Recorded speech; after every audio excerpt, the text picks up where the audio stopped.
আসসালামু আলাইকুম ওরহমতুল্লাহি ওবরাকাতুহ।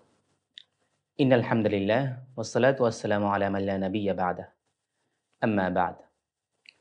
প্রিয় দর্শক মণ্ডলী, আপনারা সকলেই অবগত আছেন যে অল্প কিছুদিন পরেই অতি সন্নিকটেই আমাদের সামনে আসতে যাচ্ছে আল্লাহ তাআলার এক বড় নিয়ামত ঈদুল আজহা ও কুরবানি। এই ঈদুল আজহা ও কুরবানিকে উপলক্ষ করে লাইফ অফ উম্মাহ থেকে আজকের এই আয়োজনটি অনুষ্ঠিত হতে যাচ্ছে। এই আয়োজনটিতে আপনাদের সাথে আমি যুক্ত আছি হুজাইফা আহমদ, এবং আমাদের সাথে আরও উপস্থিত আছেন শায়েখ মাহমুদ লাবিব এবং শায়েখ মুস্তাইন বিল্লাহ। এখন আমরা মূল পর্বে চলে যাব, অর্থাৎ প্রশ্নোত্তরে। জি, শায়েখ মাহমুদ লাবিব, আপনার কাছে আমাদের সর্বপ্রথম প্রশ্নটি হচ্ছে, কুরবানি করার হুকুম কি এবং কোরআন হাদিসের আলোকে আপনার অভিমত কি? জি, আপনি অত্যন্ত গুরুত্বপূর্ণ এবং সুন্দর একটি প্রশ্ন করেছেন। আমাদের আহনাফদের মতে প্রত্যেক সামর্থ্যবান ব্যক্তির উপর কুরবানি করা হচ্ছে ওয়াজিব। যদিও অন্যান্য মাযহাব মতে অর্থাৎ শাফিঈ, মালিকি, হাম্বলি এই ইমামদের মতে হচ্ছে কুরবানি করা হচ্ছে সুন্নতে মুআক্কাদা, অর্থাৎ অত্যন্ত গুরুত্বপূর্ণ সুন্নত যা ইচ্ছাকৃতভাবে তরক করলে গুনাহের অন্তর্ভুক্ত হবে। যদি আমরা কোরআন থেকে দেখি, সূরা কাউসারের ২ নম্বর আয়াতে আল্লাহ তাআলা ইরশাদ করেন, ফসল্লি লিরব্বিকা ওয়ানহার। এখানে আল্লাহ তাআলা নবীকে সম্বোধন করে বলছেন যে আপনি আপনার রবের নামে নামাজ পড়ুন এবং কুরবানি দিন। এখানে ওয়ানহার শব্দটি নির্দেশমূলক শব্দ। অধিকাংশ মুফাসসিরে কেরামের মতে এই শব্দটি ওয়াজিব বা অত্যন্ত গুরুত্বের নির্দেশ বোঝানোর জন্য এসেছে। যদি আমরা হাদিসের দিকে লক্ষ্য করি, সুনান ইবনে মাজাহ ৩১২৩ নম্বর হাদিসে রাসূল সাল্লাল্লাহু আলাইহি ওয়াসাল্লাম ইরশাদ করেছেন, মান কানা লাহু সাআতান ওয়ালাম ইউদাহি ফালা ইয়াকরাবান্না মুসাল্লানা। যে ব্যক্তি সামর্থ্য থাকা অবস্থায়ও কুরবানি করল না, সে যেন আমাদের ঈদগাহে না আসে। অর্থাৎ দুটি দলিল দ্বারাই স্পষ্ট যে এই কুরবানিটি আল্লাহ তাআলার পক্ষ থেকে একটি বড় এবং গুরুত্বপূর্ণ ইবাদত, যা আহনাফদের মতে ওয়াজিব। জি, শায়েখ, আপনাকে অসংখ্য ধন্যবাদ উত্তরটি খুব সুন্দরভাবে আমাদের সামনে উপস্থাপন করার জন্য। জি, আমাদের পরবর্তী প্রশ্নটি হচ্ছে শায়েখ মুস্তাইন বিল্লাহর কাছে, যে কাদের উপর কুরবানি ওয়াজিব এবং নারীরা এর অন্তর্ভুক্ত হবে কিনা? জি, আপনি অত্যন্ত গুরুত্বপূর্ণ একটি প্রশ্ন করেছেন। ইসলামে কুরবানি ওয়াজিব হওয়ার জন্য কিছু শর্ত রয়েছে। যার মাঝে এই শর্তগুলো পাওয়া যাবে, তার উপরেই কুরবানি করা ওয়াজিব। আহনাফের মতে শর্তগুলো হলো, প্রথমত মুসলমান হতে হবে, অতঃপর বালেগ হতে হবে, অতঃপর আকলবান অর্থাৎ সজ্ঞানে থাকতে হবে, অতঃপর মুকিম অবস্থায় থাকতে হবে অর্থাৎ সফর অবস্থায় না থাকতে হবে। সর্বশেষ যে শর্তটি, সেটি হলো ঈদের দিনে নেশাব পরিমাণ সম্পদের মালিক হতে হবে। এখানে নেশাব পরিমাণ বলতে যে পরিমাণ সম্পদ থাকলে জাকাত ফরজ হয়, ওই পরিমাণ সম্পদ থাকা। আর নেশাবের পরিমাণটি হলো স্বর্ণের ক্ষেত্রে ৭.৫ ভরি এবং রূপার ক্ষেত্রে ৫.৫ ভরি। আর আপনি দ্বিতীয় যে প্রশ্নটি করেছেন, নারীদের ক্ষেত্রেও কুরবানি ওয়াজিব হবে কিনা? জি, উপরোক্ত শর্তগুলো যদি কোনো নারীর মাঝে পাওয়া যায়, তাহলে তার উপরেও কুরবানি ওয়াজিব হবে। আর নারীদের ক্ষেত্রে নেশাব পরিমাণ সম্পদ থাকতে পারে, নেশাব পরিমাণ তার অলংকার থাকা, বা নেশাব পরিমাণ সম্পদই তার কাছে থাকা। জি, অসংখ্য ধন্যবাদ শায়েখ মুস্তাইন বিল্লাহকে আমাদেরকে এই এত সুন্দর করে উত্তরটি দেওয়ার জন্য। শেখ মাহমুদ লাবিব, আপনার কাছে আমাদের পরবর্তী প্রশ্নটি থাকবে, কোন পশু দ্বারা কুরবানি করা ওয়াজিব এবং কত বছর হওয়া শর্ত? এবং কেমন হওয়া শর্ত? জি, প্রশ্নটি অত্যন্ত গুরুত্বপূর্ণ। প্রথমে যদি দেখি, কুরবানির জন্য শরীয়ত আমাদেরকে কিছু পশুকে নির্ধারিত করে দিয়েছে। সেগুলোর মধ্যে হচ্ছে উট, গরু, মহিষ, ভেড়া, বকরি, দুম্বা ইত্যাদি। তো উটের ক্ষেত্রে হচ্ছে পূর্ণ ৫ বছর হওয়া শর্ত। গরু, মহিষ এ দুটির ক্ষেত্রে হচ্ছে পূর্ণ ২ বছর হওয়া শর্ত এবং ভেড়া, বকরি, দুম্বা এগুলোর ক্ষেত্রে হচ্ছে পূর্ণ ১ বছর হওয়া শর্ত। তবে যদি কোনো ভেড়া ৬ মাসের উপরে হয় এবং সেটিকে দেখতে ১ বছরের ভেড়ার মতো সাদৃশ্যপূর্ণ মনে হয়, অর্থাৎ এই পরিমাণ মোটা-তাজা হয়, তাহলে সেই ভেড়া দ্বারাও কোরবানি করা যাবে। হ্যাঁ, আপনার দ্বিতীয় যে প্রশ্নটি, সেটি হচ্ছে কেমন হওয়া উচিত? সেক্ষেত্রে অবশ্যই কোরবানি পশুটি স্বাভাবিক শারীরিক গঠন, সুস্থ, শক্তিশালী এবং ত্রুটিমুক্ত হতে হবে। আপনার এই প্রশ্নের প্রেক্ষাপটে আরেকটি প্রশ্ন চলে আসে, সেটি হচ্ছে কি ত্রুটি থাকলে সেই পশুটি দ্বারা কোরবানি সহিহ হবে না বা গ্রহণযোগ্য হবে না? সেক্ষেত্রে হচ্ছে প্রথমত কোনো পশুর যদি দৃষ্টিশক্তি না থাকে, অর্থাৎ কানা থাকে। দ্বিতীয়ত হচ্ছে যদি খোড়া থাকে। তৃতীয়ত হচ্ছে যদি সেই পশুটি জীর্ণশীর্ণ বা অধিক দুর্বলতার কারণে তার হাড়গুলো বের হয়ে গিয়ে থাকে। চতুর্থ হচ্ছে কান, লেজ এ ধরনের যেই গুরুত্বপূর্ণ অঙ্গগুলো আছে সেগুলোর মধ্যে ১/৩ অথবা তার থেকে বেশি কাটা থাকে। আর সর্বশেষ যে শর্তটি সেটি হচ্ছে জন্ম থেকেই অঙ্গহীন না হওয়া। যেমন কান, লেজ বা এই ধরনের কোনো অঙ্গ জন্ম থেকেই না থাকা। জি, শায়েখ অসংখ্য ধন্যবাদ এই উত্তরটি খুব সুন্দরভাবে আমাদের সামনে উপস্থাপন করার জন্য। এ পর্যায়ে আমাদের পরবর্তী প্রশ্ন হচ্ছে শায়েখ মুস্তাইন বিল্লাহর কাছে। জি, শায়েখ আপনার কাছে প্রশ্নটি হচ্ছে, একটি পশুতে কতজন অংশগ্রহণ করতে পারবে? জি, আপনি অত্যন্ত সুন্দর একটি প্রশ্ন করেছেন। পূর্বোক্ত প্রশ্ন উত্তর থেকে আমরা জানতে পারলাম যে কোন পশু দ্বারা কুরবানি করা জায়েজ। সেই প্রেক্ষিতে উট, গরু, মহিষে সর্বোচ্চ ৭ জন মুসলমান একসাথে অংশগ্রহণ করতে পারবে এবং এক্ষেত্রে সকলেরই নিয়ত কুরবানি হতে হবে।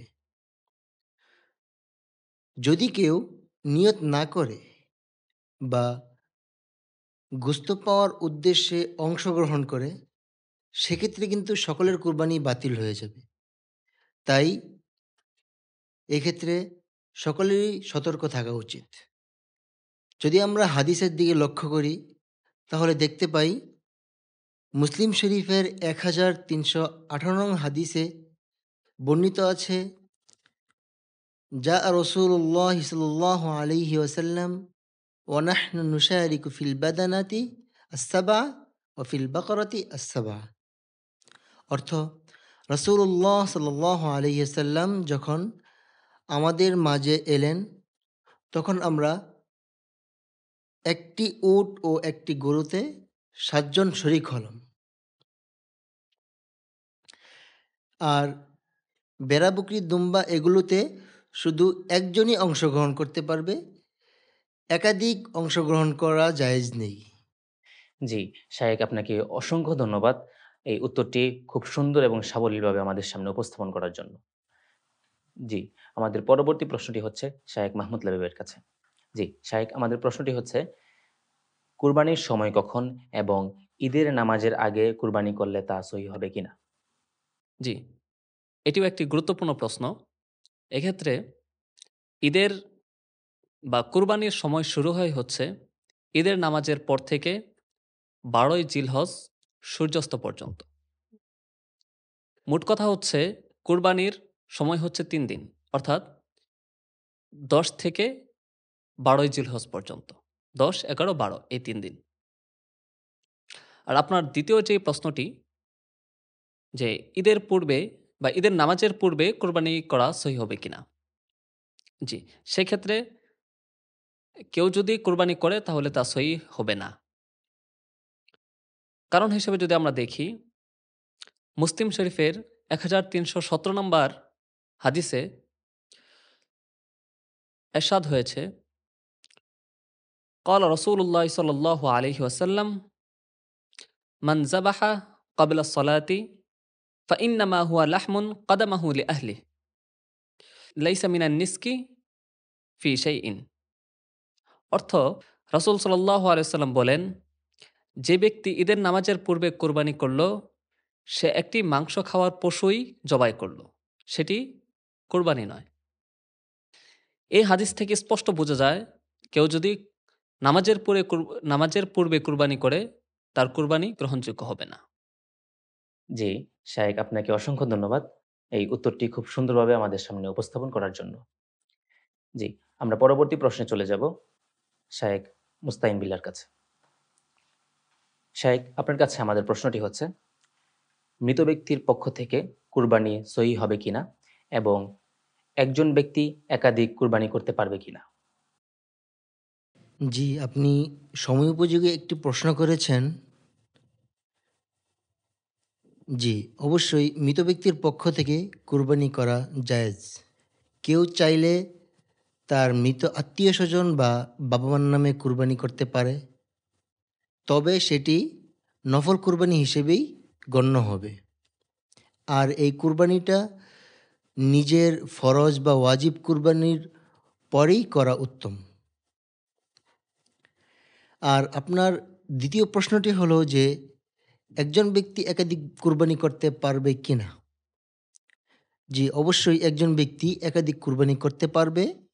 যেমন একটি নিজের নামে ফরজ বা ওয়াজিব কুরবানি, একটি তার মৃত আত্মীয়স্বজন বা বাবা-মার নামে কুরবানি। এটি নির্ভর করবে নিয়তের উপরে। এক্ষেত্রে সংখ্যার কোনো ধরাবাধা নেই। জি, শায়েখ আপনাকে অসংখ্য ধন্যবাদ আমাদেরকে সুন্দর এবং সাবলীলভাবে উত্তরটি দেওয়ার জন্য। জি, আমরা পরবর্তী প্রশ্নে চলে যাচ্ছি শায়েখ মাহমুদ লাবিবের কাছে। কুরবানির চামড়া নিজের কাজে ব্যবহার করা যাবে কিনা এবং কুরবানির মাংস দিয়ে হোটেলে ব্যবসা করা যাবে কিনা? জি, আপনার প্রথম প্রশ্নের যে উত্তর সেটি হচ্ছে, কুরবানির চামড়া নিজের কাজে ব্যবহার করা যাবে।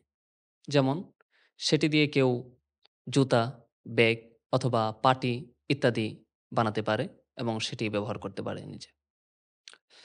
অন্যথায় সেটি দান করে দিতে হবে। তবে যদি কেউ এই চামড়াটি বিক্রি করে দেয়, সেই বিক্রি করা টাকা নিজের খাতে ব্যবহার করতে পারবে না।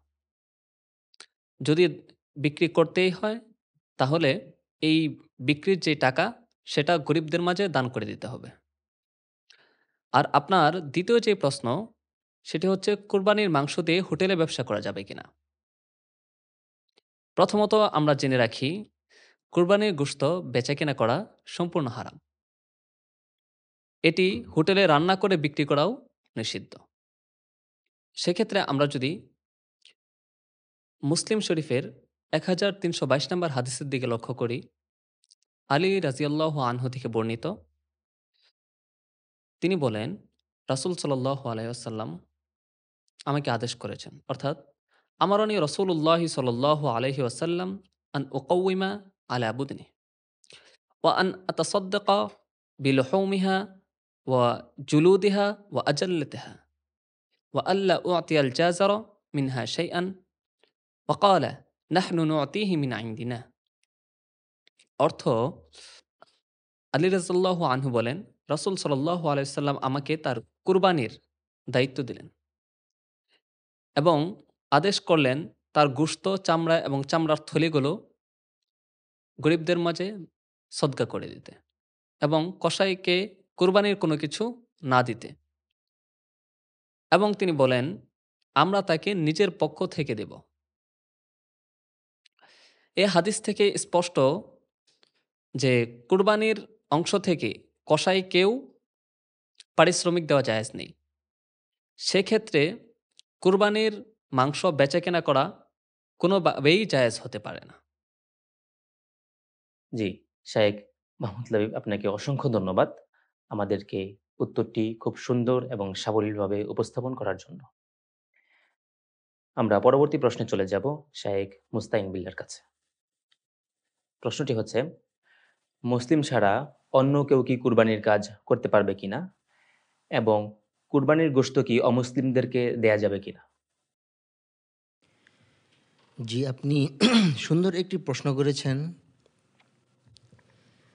যে এক্ষেত্রে লক্ষণীয় হলো যে কুরবানির পশু জবাই করার ক্ষেত্রে শুধু মুসলমানদের দ্বারাই জবাই করতে হবে। অমুসলিমদের দ্বারা জবাই করলে তা সহি হবে না। তবে কুরবানির ক্ষেত্রে সহকারী হিসেবে অমুসলিমদেরকে রাখতে পারে, যেমন পশু ধরা, পশু পরিষ্কার করা, পশু বহন করা ইত্যাদি। আর আপনার দ্বিতীয় যে প্রশ্নটি, অমুসলিমদেরকে কুরবানির গোশত দেওয়া যাবে কি না? জি, অবশ্যই অমুসলিমদেরকে কুরবানির গোশত দেওয়া যাবে। কারণ সদকা বা উপহার হিসেবে অমুসলিমদেরকে গোশত দেওয়া ইসলামে বৈধ। যেমন যদি আমরা কোরআন কারীমের সূরা মুমতাহিনার ৮ নং আয়াতের দিকে লক্ষ্য করি, যে আল্লাহ তাআলা ইরশাদ করেছেন, লা ইয়ানহাকুমুল্লাহু আনিল্লাযীনা লাম ইউকাতিলুকুম ফিদ-দীন ওয়া লাম ইউখরিজুকুম মিন দিয়ারিকুম আন তাবাররুহুম ওয়া তুকসিতু ইলাইহিম ইন্নাল্লাহা ইউহিব্বুল মুকসিতিন। তবে এক্ষেত্রে প্রথমে মুসলমান দরিদ্রদেরকেই প্রাধান্য দেওয়া উচিত। জি, শায়েখ আপনাকে অসংখ্য ধন্যবাদ এই উত্তরটি খুব সুন্দরভাবে আমাদের সামনে উপস্থাপন করার জন্য। আমরা পরবর্তী প্রশ্নে চলে যাব শায়েখ মাহমুদ লাবিবের কাছে। যে দেশে কুরবানি করা নিষিদ্ধ, সেখানে মুসলিমরা কিভাবে কুরবানি আদায় করবে? জি, এটি খুবই যুগোপযোগী একটি প্রশ্ন। বিশেষ করে আমাদের মুসলিম ভাইরা যারা ইউরোপের বিভিন্ন দেশে থাকে, এই সমস্যাটি ফেস করে থাকে। তাদের ক্ষেত্রে হচ্ছে, যে দেশগুলোর মধ্যে কোরবানি দেওয়া বৈধ, অর্থাৎ বাংলাদেশ, পাকিস্তান সহ মধ্যপ্রাচ্যের যে দেশগুলো আছে, সৌদি আরব সহ, এগুলোর মধ্যে তাদের যে আত্মীয়স্বজন আছে এবং তাদের যে বন্ধু-বান্ধব আছে, অথবা কোনো বিশ্বস্ত প্রতিষ্ঠান বা সংগঠনকে প্রতিনিধি করে তারা তাদের কোরবানি আদায় করতে পারে।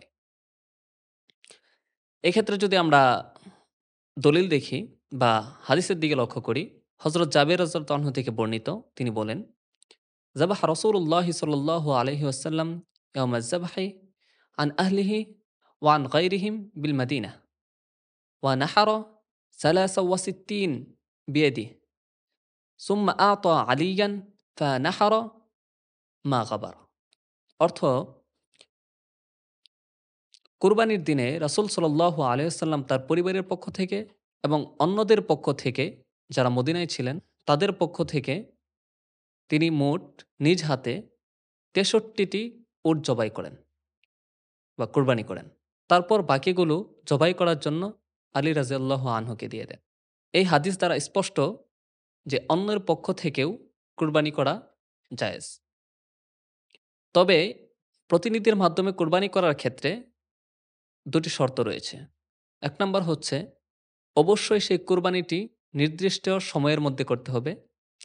আর দ্বিতীয়ত হচ্ছে, কোরবানির আগেই টাকাটি পাঠিয়ে দিতে হবে। জি, শায়েখ আপনাকে অসংখ্য ধন্যবাদ এই উত্তরটি খুব সুন্দরভাবে আমাদের সামনে উপস্থাপন করার জন্য। আমরা পরবর্তী প্রশ্নে চলে যাব শায়েখ মুস্তাইন বিল্লার কাছে। অফিস, মাদ্রাসা বা সংগঠনের নামে কুরবানি করলে কি তা সহি হবে কিনা? জি, আপনি অত্যন্ত সময়োপযোগী একটি প্রশ্ন করেছেন। তবে এক্ষেত্রে কয়েকটি লক্ষণীয় বিষয় রয়েছে। যে যদি আমরা দেখি, কুরবানি একটি ব্যক্তিগত ইবাদত, যার জন্য নিয়ত ও প্রতিনিধিত্ব অত্যন্ত গুরুত্বপূর্ণ। তাই প্রতিষ্ঠান বা সংগঠনের নামে সরাসরি কুরবানি না করে প্রতিষ্ঠানটি অন্যান্য ব্যক্তির পক্ষ থেকে প্রতিনিধি হয়ে কুরবানি করতে পারে। তবে এক্ষেত্রে কিছু করণীয় ও শর্তাবলী রয়েছে। যেমন প্রথমত প্রতিটি অংশগ্রহণকারীর নাম ও নিয়ত সুস্পষ্ট থাকতে হবে। দ্বিতীয়ত প্রতিনিধি অর্থাৎ ওয়াকিল নির্ধারিত থাকতে হবে। তাই যদি কেউ মাদ্রাসা, প্রতিষ্ঠান বা সংগঠনের নামে কুরবানি করতে চায়, তাহলে সেক্ষেত্রে লিখিত বা মৌখিকভাবে ওই প্রতিষ্ঠানকে প্রতিনিধি বানাতে হবে।